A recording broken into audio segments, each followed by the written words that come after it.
versículo 14. Romanos capítulo 10, versículo 14. Y versículo 15, solo 2 versículos, vamos a leer. Puesto de pie, por favor. Y si me sigue, por favor, con sus ojos. En Romanos capítulo 10, versículo 14 al 15. Yo sé que a veces uno batalla encontrando los libros de la Biblia, ¿verdad? Pero ahí está Romanos 10, 14 y 15. Mira el versículo 14, por favor. ¿Cómo pues invocarán a aquel en el cual no han creído? ¿Y cómo creerán en aquel de quien no han oído? ¿Y cómo oirán sin haber quien les predique?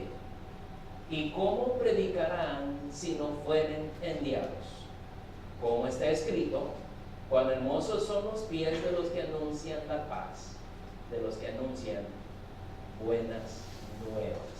Ahora quiero que vaya a otro pasaje. Filipenses capítulo 4, por favor. Filipenses capítulo 4, versículo 14. Vamos a leer del 14 al 17. Filipenses capítulo 4, 14 al 17. Filipenses está antes de Colosenses y está después de Génesis. Filipenses. Hay una hermanita, ¿verdad? Se le llamaba de inteligente en la iglesia. ¿Cuántos han leído la Biblia? Dijo, de pasta a pasta. Y yo, bien, ella estaba orgullosa que había leído la Biblia de pasta a pasta, desde el principio hasta el amén de Apocalipsis. Ay, qué bueno, hermanita, sí, bien contenta, ¿verdad? Y en otra ocasión le pregunté yo, ¿verdad? A ver, ¿cuántos han leído el libro de Ezequías? Y ella levantó la mano. Ay, la hermana ya leyó el libro de Ezequías. Y lo que sabían, ¿verdad? Saben que no existe el libro de Ezequías. Pero así sucede con los hermanos, ¿verdad? Filipenses capítulo 4, versículo 14. Dice la Biblia así: sin embargo, bien insisteis en participar conmigo en mi tribulación.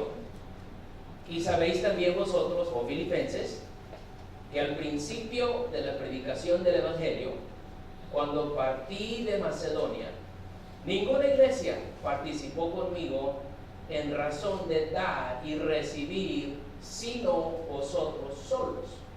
Pues aún a Tesalónica me enviasteis una y otra vez para mis necesidades. No es que busque dádivas, o sea, no ando buscando el dones, no ando buscando dinero, no es que busque dádivas, sino que busco fruto que abunde en vuestra contesta. Bueno, yo quiero hablarle en esta noche abriendo una cuenta celestial, abriendo una cuenta celestial. Vamos a orar y luego vamos a tomar asiento. Padre Dios, damos gracias por tu palabra. Permítenos, mi Dios, en esta hora el poder enfocar y el poder, Señor, analizar el hecho de que estamos aquí en esta tierra por poco tiempo y un día, Señor, volaremos y estaremos contigo por toda la eternidad. Pero mientras estamos aquí, ayúdanos, mi Dios, a abrir una cuenta celestial. Úsanos, bendícenos. En el nombre de Cristo te damos las gracias. Amén. ¿Pueden tomar asiento, por favor? Le cuento una anécdota que va con el mensaje que estoy tratando de enseñar en esta hora. Dicen que un hombre se murió, llegó al cielo, y al llegar al cielo un ángel lo recibió y le agarró la mano, y él le pareció un poquito extraño que el ángel no va a llegar al cielo, le agarrara la mano, ¿verdad? Y no lo soltaba, y le dijo, te voy a llevar, le dijo, a tu mansión. Y entonces dice que comenzaron a caminar y vieron que las calles eran de oro, todo precioso, todo bonito, y las casas eran de 3, 4 pisos, la mansión. ¡Wow! Dijo, qué precioso es este lugar. Caminaron unas 3 cuadras y no lo soltaba el ángel. Y entonces notó que después de las 3 cuadras, las casas de 4 pisos eran solo de 3 pisos. Caminaron un poco más adelante y comenzaron a bajar a 2 pisos. Caminaron más adelante y encontraron que las casas eran de un solo piso. Y entonces él le jaloneaba al ángel porque quería quedarse por lo menos con una de un piso, ¿verdad? Y dijo, no, le dijo, a ti no te toca aquí todavía. Siguieron caminando y llegaron a una área donde habían puras champas, puras así de aluminio las habían hecho. Y entonces le dijo, una de esas es la tuya. No, yo quería una de las que estaban allá en la entrada, le dijo. No, le digo, es que estas casas, así trabajamos en el cielo.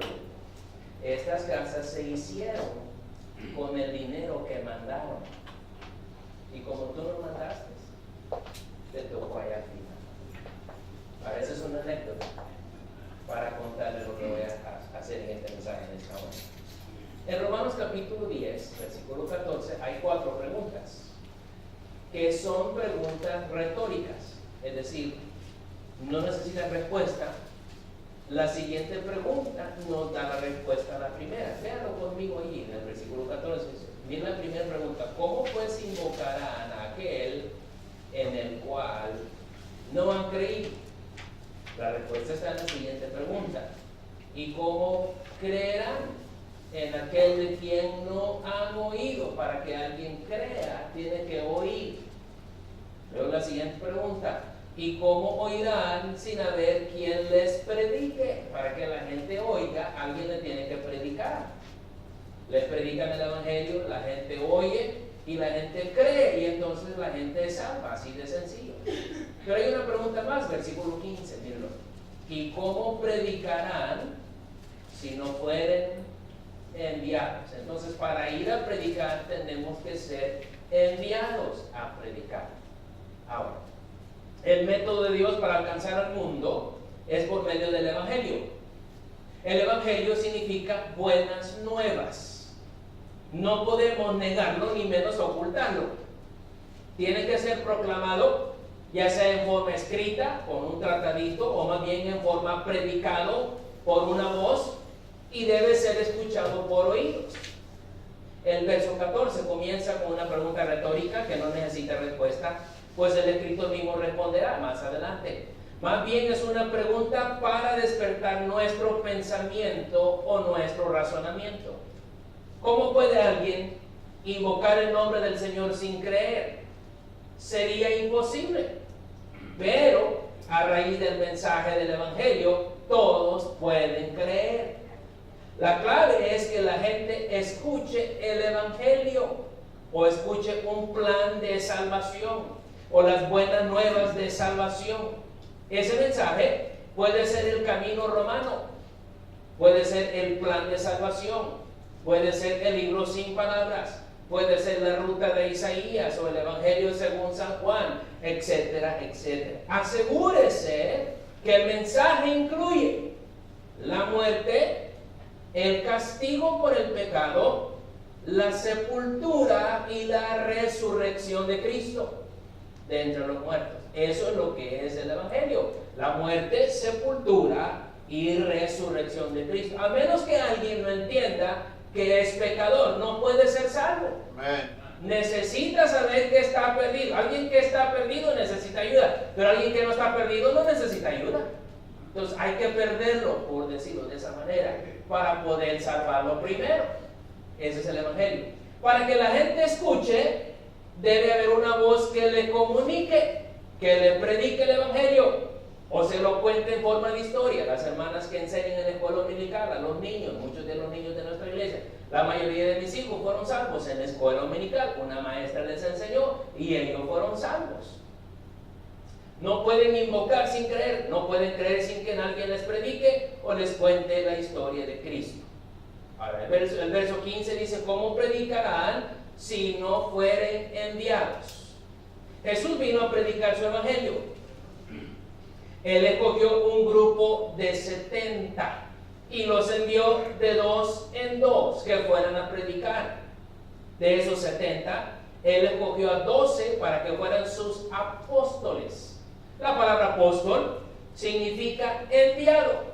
Así como el Padre me envió, dijo él, yo también os envío. Y Él escogió a sus 12 apóstoles. Él comisionó a sus 12 apóstoles que Él escogió de entre sus discípulos. Entonces, una cualidad que estos tenían, los discípulos, que eran seguidores, y lo fueron hasta la muerte, cada uno de ellos. Para ser un discípulo de Jesús tenían que negarse a sí mismos, seguirle a donde quiera que Él los llevaba, y dispuestos a morir si fuera posible, y en ese sentido pocos están dispuestos a dejarlo todo por su causa. Por eso es necesario que Dios los llame con llamamiento santo para ser apartados para su evangelio. Las palabras predicador y apóstol o profeta las usamos para identificar a aquellos que trabajan y viven de su predicación. Dios habla a sus hombres llamados, escogidos, comisionados, nosotros ahora los ordenamos para que lleven el evangelio, comenzando desde Jerusalén, que fue donde comenzó la primera iglesia, y en mi opinión humilde, bautista. Pero eso es harina de otro costal. Por esa razón dice la Biblia al judío primeramente y después al griego. Luego de venir a toda Judea, y luego los que no son tan queridos o a sus enemigos como los de Samaria, y extenderse hasta lo último de la tierra, a cada rincón. Los predicadores entonces no pueden ir hasta lo último de la tierra si no fueren enviados. Alguien viene y me dice, mire, yo quiero ir a alcanzar a tal grupo de gente. ¿Y por qué lo quieres alcanzar? Bueno, Dios me ha llamado a servirles. De veras, Dios te llamó, si ya te preparaste. No necesito prepararme. Tú necesitas prepararte.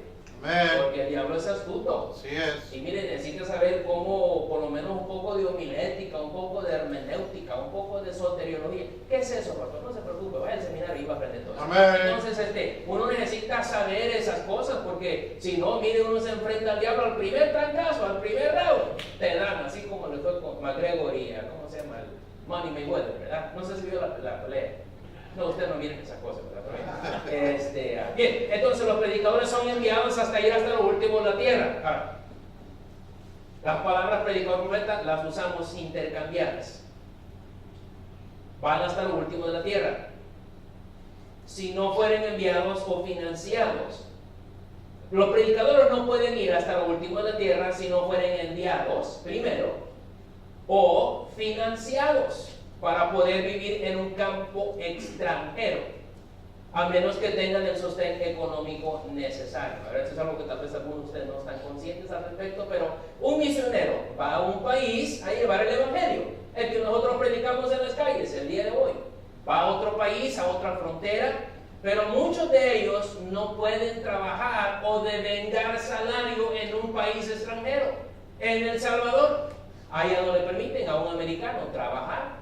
Es decir, que trabaje, pero que no le paguen. A lo mismo al mexicano, a cualquier otro que no sea de El Salvador, no pueden ganar un salario. Y la mayoría de países son así. Entonces, por eso el misionero tiene que ser enviado de una iglesia y tiene que ser financiado por iglesias para poder llevar el evangelio. Sigo adelante. Todos podemos en un sentido ser predicadores a nuestro hogar, a nuestra vecindad, a nuestra colonia, a nuestro lugar de trabajo o a nuestra escuela, si todavía estás estudiando. Pero pocos pueden llevar el evangelio a otras regiones sin costo alguno. De necesidad tenemos que financiar esta gran labor. Claro, esto se lleva a cabo a través del programa misionero de la iglesia. Algunas iglesias practican lo que se llama promesa de fe. Promesa de fe es que por un año, por 52 semanas, si usted no está claro con el concepto, yo hago una decisión. Yo le voy a dar a Dios $10 mensuales por 52 semanas. Esa es mi promesa de fe. Lo tenga o no lo tenga, yo le voy a orar a Dios que Él me provea esos $10 para poder ayudar y tener parte en la obra misionera. Algunos pueden dar más, algunos pueden dar 20, algunos pueden dar 30, algunos pueden dar mucho más, dependiendo cómo Dios te bendice. Sigo adelante. Entonces se lleva a cabo a través del programa misionero de la iglesia, a través a veces de la promesa de fe, donde nos comprometemos con Dios que de nuestras entradas, después de apartar el diezmo, esto es arriba del diezmo. En la Biblia Dios nos enseña y le dice a Israel, vosotros me habéis robado. Toda la nación me habéis robado. ¿En qué te hemos robado? Le dicen ellos. Y Dios le dice, en vuestros diezmos y ofrendas. Hay dos cosas. El diezmo es la ley. Dice, pastor, ya no estamos bajo la ley. No, pero no deberíamos dejarlo de hacer, es una buena práctica. Right. Pero damos ofrenda arriba del diezmo. Esta es de nuestra gratitud, de cuánto amamos a Dios, de cuánto estamos agradecidos que nos salvó de una vida desgraciada de pecado. Y en gratitud nosotros le damos a Él. Sigo adelante. Entonces lo hacemos a través de nuestros diezmos y nuestras ofrendas. En otras palabras, cuando damos a misiones es arriba del diezmo. Entonces, el que es enviado, escúchame, deja su comodidad, deja su tierra, deja sus seres queridos. Literalmente, toma su cruz. ¿Para qué tomaría alguien una cruz? Sino para ser crucificado en ella. Eso fue lo que hicieron con Cristo. Cristo dijo, venid en pos de mí. Y Él dijo que aquel que no viene en pos de mí y toma su cruz, no es digno de mí. Entonces, en el pasado, algunos misioneros compraban una caja de muerto. ¿Saben lo que es un féretro, verdad? Y eso usaban de maletas. Compraban la caja de muerto, le ponían sus cosas ahí, se subían al barco y se iban a otro país distante. Y ellos pensaban que un día iban a regresar, pero en esa caja. Entonces muchos de ellos se fueron yéndose para nunca más volver. Entonces misioneros en el pasado compraban una caja de muertos, la usaban como maleta de viaje porque no tenían planes de regresar con vida, y muchos así lo hicieron. Lo dejaron todo por hacer y por seguir a su Señor en el mandato de llevar el Evangelio hasta lo último de la tierra. Cuando Él llamó a sus 12, los llamó primero para que estuvieran con Él. Así nuestro llamado es a estar con Él, a caminar con Él. La forma más cercana de estar con Él es muriendo para estar en su presencia, a su lado. En ese sentido, nuestro llamado a estar con Él y servirle es un llamado de mártir, o sea, hasta la muerte. ¿Para qué tomaría alguien su cruz si no es para morir en ella, crucificado? Ahora déjenme darle una poquita ayuda en cuanto a los misioneros. Un misionero no es un pediche, pero pedimos para llevar a cabo su obra. La obra es de Él. Nosotros solo somos instrumentos de Él. Un misionero no es un pordiosero, pero necesitamos de su compasión para alcanzar al perdido. Un misionero no es un fracasado, sino uno llamado de Dios a estar con Él hasta la muerte, si es posible. Un misionero entonces es un predicador que ha sido llamado a ir más allá de sus fronteras de comodidad para proclamar el Evangelio a toda criatura, con énfasis en un campo o en un país. Volviendo a nuestro texto, versículo 15, mire la última parte. En la primera parte del versículo 15 dice, ¿cómo predicarán si no fueren enviados? Mire la última parte. Como está escrito, cuán hermosos son los pies de los que anuncian la paz, de los que anuncian buenas nuevas. Cuán hermosos son los pies de los que anuncian buenas nuevas. Lo más feo que tengo en mi cuerpo son mis pies. Por eso uso zapatos, para que nadie me los vea. Mis pies tienen uñas feas. Una de ellas está morada de una patada que le dio a uno de los estudiantes del Instituto Juan Rujol. Otra pareciera que está torcida. Otro dedo parece un gusano doblado. Tengo callos, ojos de pez. En algunos casos los pies a veces se deforman y quedan lo que llaman juanetes. Y en otros deformes, pero sobre todo, yo tengo que lavarlos todos los días, porque al final del día ni yo me aguanto. Mas sin embargo, la Escritura dice aquí cuán hermosos son los pies de los que anuncian buenas nuevas. Esta es una analogía acerca de los pies. Aunque no sean tan atractivos a la vista, son muy, pero muy útiles a la causa de Cristo, ya que estos nos llevan y nos traen al ir y caminar, viajar y predicar el Evangelio. Aunque la predicación es hecha por nuestra boca y nuestra voz, nuestros pies nos llevan a lugares distantes para predicar. Y así de hermosos son aquellos que ayudan para que esos pies vayan y lleven el Evangelio más allá y hasta lo último de la tierra, llevando así a cabo el mandato de Cristo de ir por todo el mundo y predicar el Evangelio a toda criatura. Cuando usted da la obra misionera, literalmente usted está poniendo calcetines y zapatos en los pies del predicador para que lleve a cabo la obra de Dios. También quiero recordarle que 2 Corintios 9 dice: el que da semilla al que siembra y pan al que come, proveerá y multiplicará vuestra sementera y aumentará los frutos de vuestra justicia. Entonces, el dar a la obra misionera es una inversión en lo eterno, en lo que no se ve de este lado de la eternidad. Le voy a ilustrar. Hace más de 20 años, yo comencé una cuenta bancaria en los cielos. Yo comencé a dar a misiones. Un día predicó el hermano Kevin Wynn y dijo: tú, misionero sin vergüenza, dijo, que andas pidiendo dinero y no das a misiones. Me estaba hablando a mí. Y comencé yo a dar a misiones. Comencé con poco, arriba de mis diezmos. Comencé con $15 mensuales. Después le fui aumentando. Y fui aumentando poco. Conocí a un misionero que se llama Brian George. Brian George es misionero en Argentina. Comencé dándole con $25 a Brian George. Tengo más de 24 años de ayudar a Brian George con $25. ¿Sabe cuánto es 25 por 12? Por 25 años.